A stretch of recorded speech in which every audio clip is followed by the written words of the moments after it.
આવું કરશો તો ક્રિએટિવિટીની દુનિયામાં એક લાજ રહી જશો.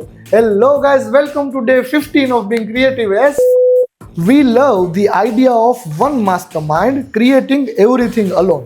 પણ સાયકોલોજી કંઈક અલગ કહે છે. Your brain runs on pattern. તમે જ્યારે એકલા જ કોઈ કામ કરતા હોય તો સેમ પેટર્નમાં તમે સતત અને સતત ફરતા રહ્યો છો અને ફરતા જ રહ્યો છો.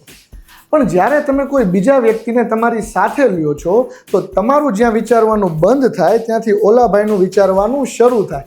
એટલે કે તારો આઈડિયા મારો આઈડિયા નહીં, પણ ત્રીજો કંઈક નવો જ આઈડિયા કે આપણો આઈડિયાનું માઇન્ડ ઓપન થાય છે. સો ક્રિએટિવિટીને એમ્પ્લિફાય કરવી હશે તો કોલાબરેશન કરવું જ પડશે, કારણ કે જાજા હાથ રળિયામણા. वो क्या है? Classic Bollywood music composer Laxmikant Pyarelal, Kalyanji Anandji, Salim Sulaiman, Sachin Jigar, Shankar Ehsaan Loy. આપોજી समझ ला भाऊ. individually they are brilliant but together they are chart buster. So collaboration doesn't kill your creativity but your ego does. तो તમારે શું કરવું છે वो स्वयं विचार कीजिएगा. बाकी see you tomorrow.